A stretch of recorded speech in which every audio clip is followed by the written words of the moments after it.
대체 무슨 생각으로 기후 대통령을 자처하고 계신 건지. 저희가 죄를 많이 지어가지고 맞습니다. 기성세대가 많이 지셨어요. 충분히 설득이 안 되신 것 같은데.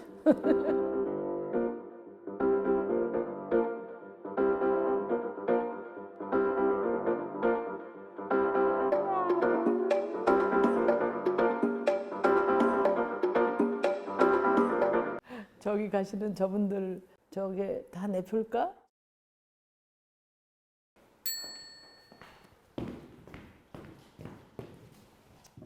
저는 일단 청소년 기후행동이라는 기후활동을 하고 있는 단체에서 활동가로 활동을 하고 있는 김석영이라고 합니다. 네, 반갑습니다. 반갑습니다. 뭔가 이렇게 필이 느껴지고. 네네. 아, 도장 깨기 하고 있어요, 지금. 기후 활동하시는 청소년들 보면은 이게 주눅 들어요.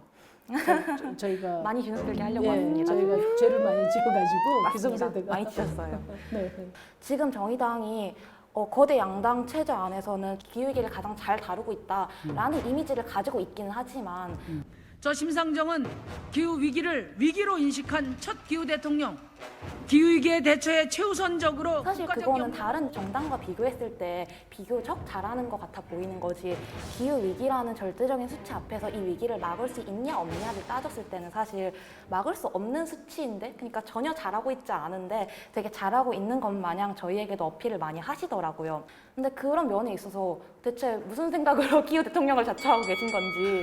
지적하신 말씀에 제가 달리 토를 달 수 없을 정도로 이제 나름대로는 뭐 최대한 지금 속도를 내고 있는데 여러분들이 보시기에는 이제 웃잖아요. 여러분들이 좀 더 공격적으로 치댈 필요가 있다. 그리고 저희가 또 우리 청소년들, 청년들의 목소리가 커지는 만큼 저희도 더 압박을 받고 이 기후위기 우선순위가 올라간다. 우리 정의당부터 제1순위를 기후위기로 바꾸겠다. 저희가 정치인분들 많이 만났죠. 정치를 하시는 분들도 만났고 후보인 분들도 만났고 또는 고위 관료, 정부 공무원 많이 만났죠. 근데 공통적으로 나오는 이야기들이 있어요. 나는 당신들의 뜻에 너무 공감한다. 그러니까 당신들이 더 열심히 해달라. 그럼 우리도 우리 자리에서 뭔가 더 할 수 있는 기회가 열릴 거다. 그 이야기를 하다 보면은 결국 이런 얘기가 되거든요. 그러면 우리가 열심히 안 해서 문제가 이렇게 된 건가? 우리는 항상 최선을 다하거든요. 지금 여기서 뭘 더 할 수 있을까 싶을 정도로 열심히 하시는 분들도 계시고요.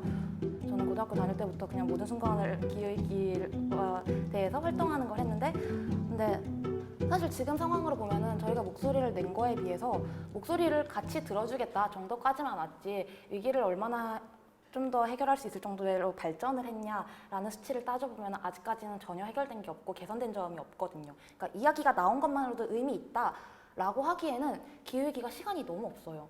근데 그걸 아무도 못 알아주는 것 같은 느낌이 드는 거죠. 사실은 정치권에서 저도 마찬가지고 기후위기를 이렇게 떠들게 되게 된 것이 이제 여러분들의 목소리가 나오면서 본격화됐다고 저는 맞아요. 그거 생각해요. 인정해요. 저희도. 그런 열심히 측면에서 해서 아까 나온 말씀드린 거예요. 2030년까지 탄소 배출 50% 감축을 법제화하겠습니다. 첫 번째는 50%라는 수치로 기후위기를 막을 수 없다. 지금 공약에 보면은 전력 수요량을 어떻게 줄일지에 대한 논의가 전혀 없어요. 그리고 실제 온실가스 배출을 60%를 상위 10개 기업이 거의 하고 있는 상황인데 그 원인에 대해서 어떻게 규제할 건지도 없어요. 2030년까지 재생에너지를 전력 생산의 50%까지 끌어올리겠습니다. 그러면은 지금 쓰고 있는 에너지를 전부 다 재생에너지로 전환해서 바꾸면 모든 게 해결되는 것인가에 대한 의문이 남게 되겠죠. 근데 그거 아니잖아요. 지금 시스템을 유지하면서 재생에너지로 100% 전환하는 거 불가능하잖아요, 사실은. 제가 조금만 말씀드려도 돼요? 우리 이제 서경 씨 입장에서 다 제기하는 거 정당하다고 생각하고, 근데 이제 저희도 꽤 애쓰고 있다. 탄소세를 제가 이미 5년 전에 발의를 했었고요. 탄소세 말고요. 그 다음에 이제 방안은 다양하게 있을 수 있는데 없었다 이렇게 이야기하시면 이제 그건 좀 사실과 다르고요. 이번에 또 장혜영 의원도 이제 그걸 냈고, 그 다음에 대기업들 같은 경우에 에너지 제로를 실현하기 위한 여러 가지, 예를 들면 그것을 여러 금융 투자나 이런 것들하고 연계한다든지 그런 종합적인 방안이 저희도 있습니다. 이제 오늘 시간이 짧으니까 이제 서경 씨 다음에 다시 한번 제가 만날 기회를 주시면 서경 씨가 갖고 있는 여러 이제 방안이라든지 문제인식을 저희가 또 좀 배워서 저희 공약도 좀 더 발전시킬게요. 저희 준비하고 있고 이제 저희 정책 질의서 내일이 마감이라서 혹시 잊고 있진 않으신지 리마인드 차 드리니까. 우리 지금 왔어요? 좀 준비하고 있네. 답변 기다리겠습니다. 그거 잊어버리면 큰일 나겠다. 알겠습니다.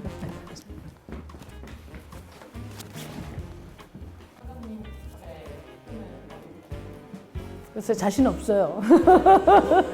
그렇지만 뭐 표는 또 상대적으로 찍는 거니까 기대를 좀 해보죠.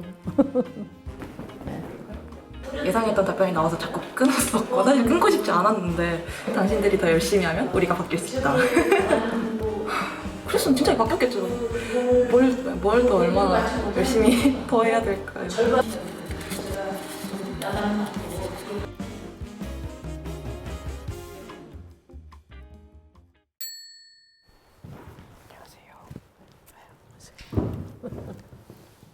저는 30대 초반이고요. 1인 가구입니다. 그리고 성소수자이고요. 이제 저의 친구들이 요새 들어서 결혼을 많이 하고 있어요. 이제 처음 시작하는 곳들이 아파트에서 시작을 하더라고요. 그래서 저도 찾아보았지요. 1인 여성 비혼 가구가 아파트에 가려면 어떤 조건을 맞추어야 할까? 가능하지 않았습니다.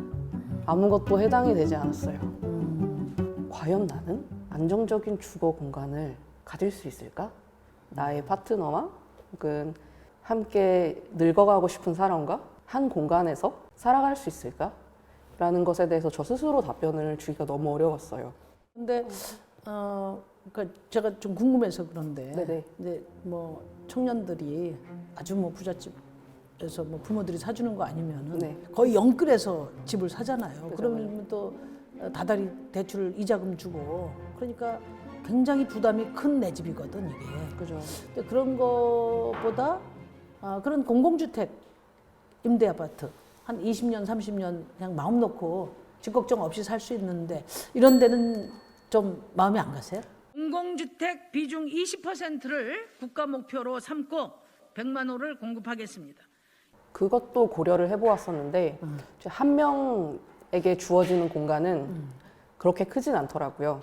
청년주택이라고 하는 거는 최소 주거 기준 자체가 너무 낮아서 진짜 반려 건조대 방이라고 할 정도로 이런 이제 아주 나쁜 그런 주거 환경밖에 없어요.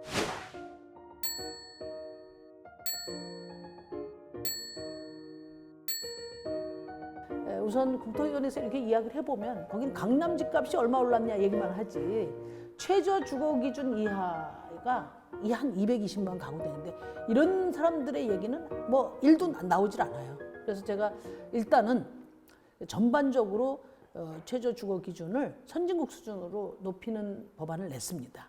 그리고 제가 가족으로 인정을 받을 수가 없다 보니까 뭐 한국에서는 제가 혼인신고라든지 법적으로 이제 가족을 만들 수 있는 방법이 하나도 없는 거예요. 제가 출산을 하거나 결혼을 하지 않는 이상. 맞아요. 그러면 저는 누가 보아도 사회적으로는 1인 가구인 거죠. 그러니까 우리나라 여러 복지제도가 진짜 후진 거죠.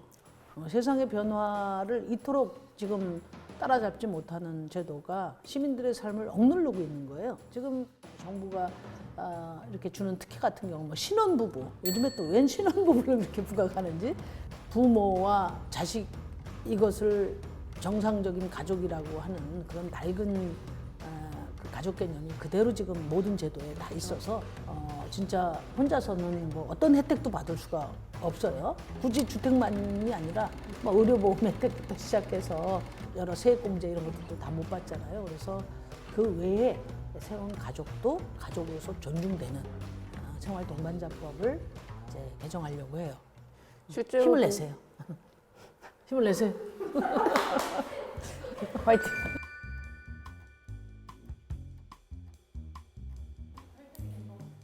근데 국회 같은 데 가서 국토위에 앉아 있으면 나는 그냥 완전히 무슨 어디 이방인처럼 느껴지거든.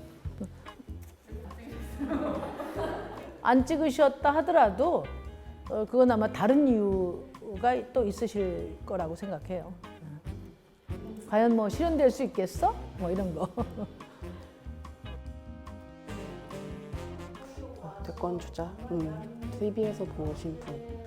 그래도 우리 성소수자나 이런 사람들을 대변하고 귀 기울이시는 분. 투표요.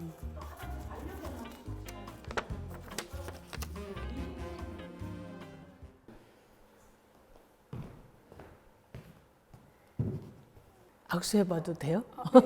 반갑습니다. 안녕하세요. 네. 이야기하는 약이라고 합니다. 야기, 네. 이야기. 네. 저를 구성하는 키워드가 굉장히 많은데 제가 비수도권에서 쭉 자라오기도 했고 동시에 대학 비진학자 현재는 제가 웹소설 작가로서 플랫폼 노동자이기도 하거든요.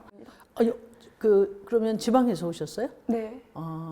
어디 살고 계신지 네, 지금 물어봐도 돼요? 저는 네. 대구에서 아. 왔어요. 네.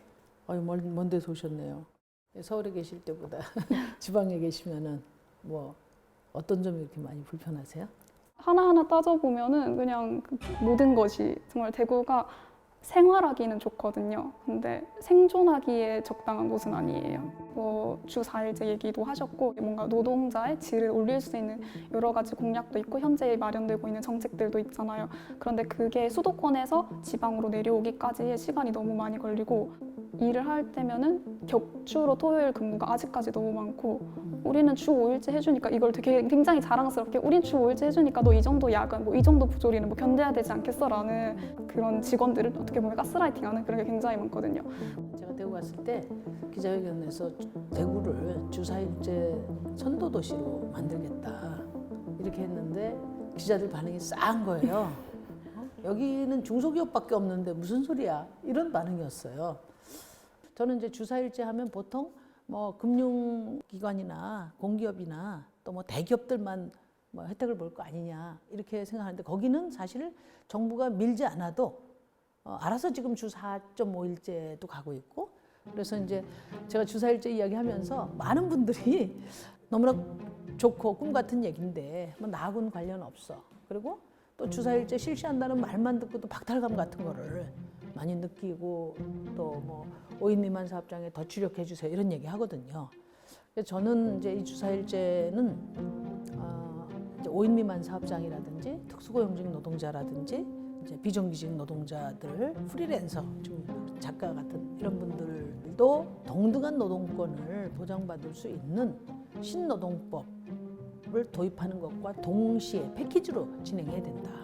노동권은 기업의 규모를 따지지 않습니다. 비정규직, 특수고용, 플랫폼, 프리랜서, 예술인, 소상공인까지 모두 노동권을 보장할 것입니다.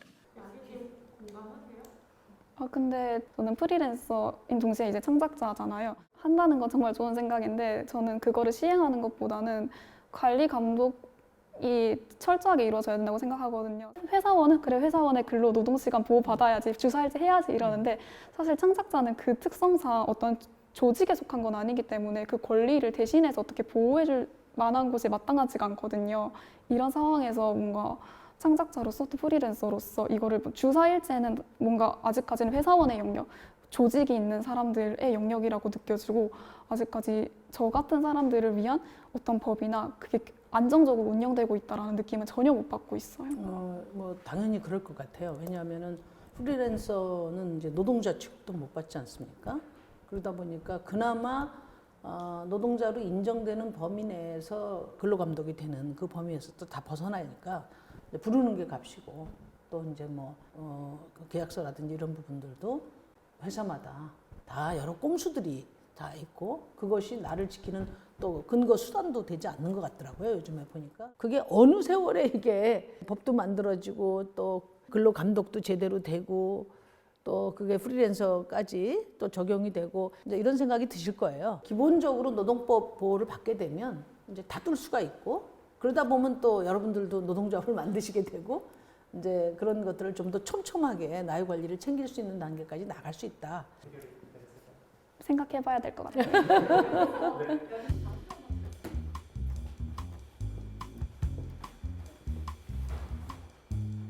충분히 설득이 안 되신 것 같은데. 뭔가 좀 조금 와닿지 않는 부분도 있었던 것 같고 저랑 비슷한 환경에서 일하고 있는 친구들이 많으니까 그게 뭔가 실현되면 좋겠다.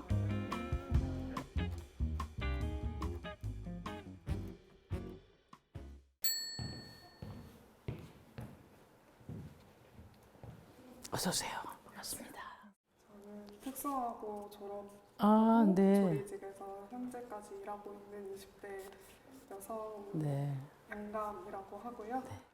회사에서 한 달 정도의 임금을 좀 고의적으로 주지 않았던 일이 있었는데 2021년이라는 이런 현대 사회에서 그런 일을 겪은 것도 사실 조금 당황스러웠는데 제가 더 당황스러웠던 것은 겨우 이제 신고까지 갔어요. 이제 근로감독관이 배정이 되고 구제가 시작되는 과정에서 제일 먼저 들은 말이 선생님 이거 힘드실 것 같은데 이 말을 제일 먼저 들었던 것 같아요. 그게 가장 충격이었고 약속된 시간이 됐는데도 지급이 안 돼서 전화를 해보면 그제서야 그거 사쪽에서 1일까지 원래 주기로 했었는데 아직 힘들답니다. 10일까지 드린대요. 그때 전화해서야 그런 내용을 알게 되고 모든 걸 다 피해자가 증명을 해야 하고 그리고 일이 처리되는 과정이 생각보다 너무 길다라는 생각이 들었어요.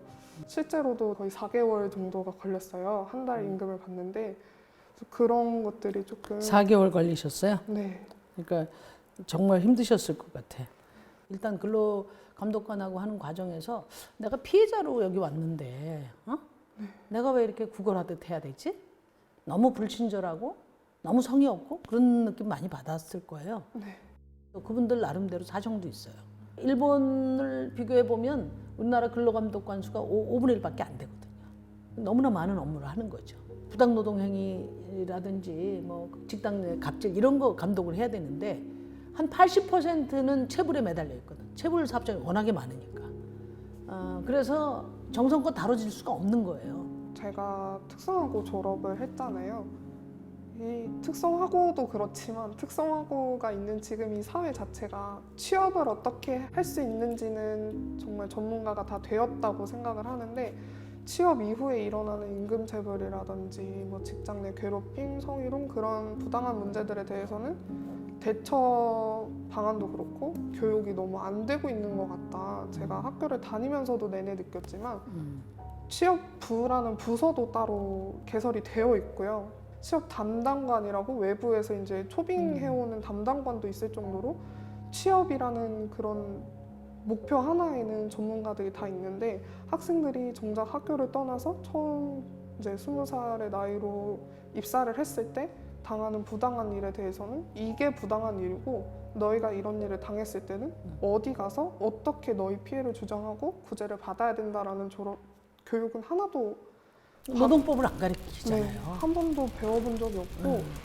우리 정치가 그동안에 어디 있었나, 우리 교육이 뭘 가르쳤나, 그걸 이제 성찰하게 하는 말씀이세요. 그래서 제가 지난번 이미 대선 때 노동교육을 의무교육화하겠다 그렇게 말씀드린 적이 있고 그게 우리 청년들이 자기 노동의 가치를 제대로 지킬 수 있는 가장 중요한 교육 내용이 되어야 한다 이렇게 생각해요. 그래서 그거는 이제 당연히 공약에 포함도 되고 교육부 장관도 만나서 이야기하고 노동부 장관도 만나서 이야기하고 해서 특단의 대책을 마련해야 된다. 네, 됐습니다. 마음의 준비를 한 것 같아요.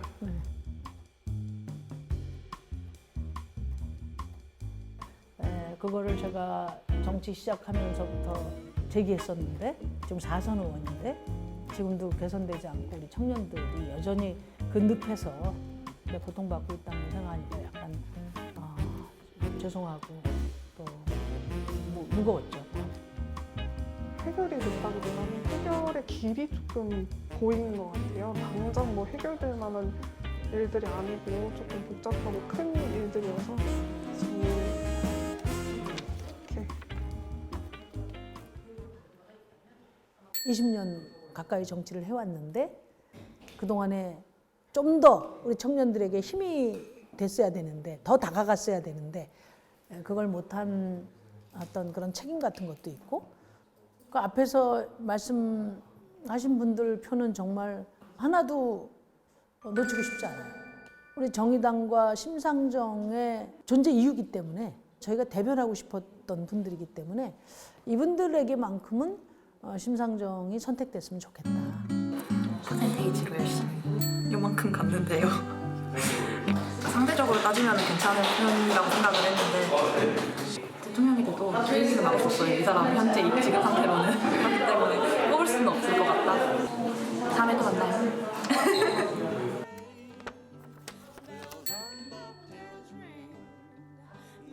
진짜 우리가 이야기하는 것에 귀를 기울이고 눈을 마주하면서 이야기를 듣고 대화를 할 수 있는 사람이구나 라는 것을 느끼게 됐습니다. 그래도 뭐라도 믿어보고 싶어서요. 뭐라도 믿어야지. 계속 안 된다 하고 될까 해도 해보는 게 나을 것 같아서. 프리랜서 같은 단순히 특수고용직이라고 느끼지만 그 안에 굉장히 다양한 분류가 있고 다양한 근로 형태가 있기 때문에 앞으로 이 부분도 유심히 관심 있게 지켜봐 주셨으면 좋겠습니다.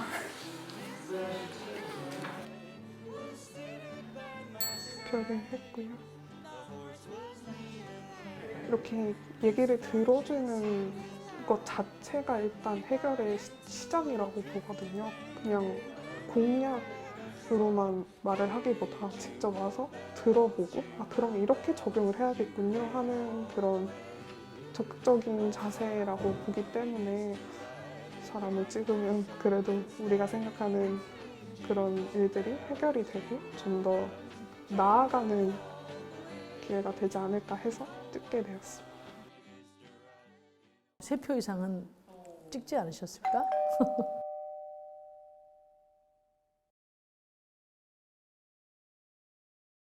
닷페이스가 5주년 기념 후원 캠페인을 시작합니다.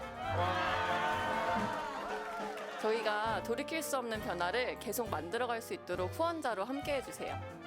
지금 후원을 시작하시면 5주년 기념 한정판 굿즈도 받아보실 수 있습니다. 2022년 새로워지는 닷페이스의 로고를 담은 첫 번째 굿즈입니다. 공유만 해도 굿즈를 받을 수 있습니다. 캠페인 페이지에 들어오셔서 여러분에게 지난 5년 동안 어떤 변화가 있었는지 입력해주세요. 공유 이미지를 SNS에 올려주시는 분들 중에서 추첨을 통해 5주년 기념 스웨트셔츠를 드립니다. 자세한 내용은 닷페이스 5주년 후원 캠페인 페이지에서 확인해 주시고요. 저희는 그러면 이제 닷페피플로 만나요.